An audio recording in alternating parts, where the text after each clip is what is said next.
mwanadamu wa kukufanya lolote unless otherwise Mungu atakapoondoa fingerprint yake. Nikwambie kitu cha pekee, unaweza ukapita hadi kwenye sahani za wachawi na usikufanye chochote. Trust me, kuna watu hata mlishawahi kunywa sumu but you are still surviving. Kuna watu mlishategwa lakini bado mnasonga mbele. Nilikuwa nawaambia kwenye mtaa fulani, alfajiri tumeamka na mke wangu, ninasogea kwenye mlango wa nyumba yangu nikiwa mchungaji hivi nilivyo, ninakuta kuna pesa, noti 2 za 10,000 ziko pale mlangoni, na zile noti zimezungushwa na unga wa ajabu. I don't know ni unga au ni nini, mweusi kwa mweupe. Na akili ikaniambia hebu chukua hiyo karatasi iliyokuwa pembeni. Kuichukua ile karatasi imeandikwa, kama kweli wewe ni mtumishi wa Mungu, tumia hizo pesa. Nikajuta kwa nini nimechukua ile karatasi, maana huenda dawa zimeshaanza kufanya kazi. Ndipo nikarudi ndani haraka, nikamwambia mke wangu, njoo uangalie kituko hiki hapa. Mke wangu anakuja kuangalia, nakuta kuna hizo pesa ziko hapo. Haraka kataka kuruka kuingia. Unajua wanawake hao ni majasiri, msiwachukulie kawaida hao wanawake. Ndio maana ili Wafilisti wamuwini Samsoni hawakuhitaji mwanamume, walihitaji mwanamke. Sasa mke wangu akataka kuruka kuchukua, nikamwambia wewe ni dawa. Akasema mimi sioni dawa, ila ninaona pesa, na kinachonipa nguvu kwenda ni leo alfajiri tumemaliza ibada na tumemwambia Bwana utupe riziki ya kila siku, ametupatia, kachukue pesa, acha ujinga.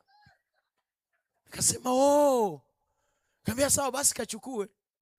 Unajua inapofika kwenye hatua ya kufa, wa kutangulia ndiye si rahisi kumpata. Nikamwambia basi kachukue. Yule mama kaniambia wewe chukua, ndiye mchungaji. Nikachukua ile pesa.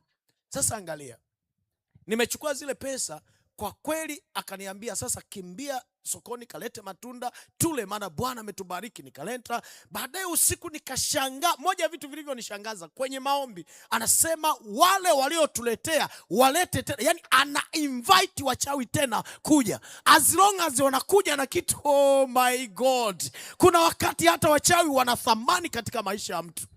Unajua nikwambie kitu, si kila adui unayemuona yupo kwa hasara katika maisha yako. Ndio maana tuna mama wenye nyumba na baba wenye nyumba wakorofi, wanatutocha every day. Anakupandishia bei, mara zime maji, mara fanye hiki. Usimuombe kufa, mwambie Mungu aongeze makucha, maana anakuandaa kujenga kwa haraka. Kuna watu msingepandishiwa kodi, amini kwa jina la Bwana, mungekuwa bado mmepanga. Niko pale, mungekuwa bado mmepanga. Kwa hiyo sikiliza, mimi nimefika hatua baada ya kugundua nina fingerprint za Bwana. Hata kama ungeniroga, naamini nitakufa saa itakapokuwa imetimia. Sio kwa sababu umeloga. Na wala tena niwaambie wachawi, msijisifu. Hapa no. Ngoja niwaambie wachawi, wasijisifu, sio msijisifu, wasijisifu. Nimetengua kauli kwa jina la Bwana. Wasijisifu kwamba huwa wanaua watu. Hakuna mchawi anayeua mtu. Ni tarehe zimefika na Bwana ameamua pumzike. Mwanadamu naye muona duniani anayepita ana fingerprint za Mungu, ana thamani. Ndio maana Yesu anasema kwa habari ya hekalu, nifuatie vizuri, mwishoni kuna kitu cha pekee naenda kukuambia. Anasema kwa habari ya hekalu nitalipasua na kuliangusha muda sio mrefu, ila kwa habari ya mwanadamu nitamshughulikia taratibu kama ninavyofanya. Anafanya process kubwa ambayo baadaye nitakwambia hatua za Mungu kumchonga mwanadamu hadi aingie mbinguni. Lakini anachoambia mwanadamu ni wa thamani. Kwa hiyo Mungu akashuka, akagusa kwa mikono yake, akaweka fingerprint.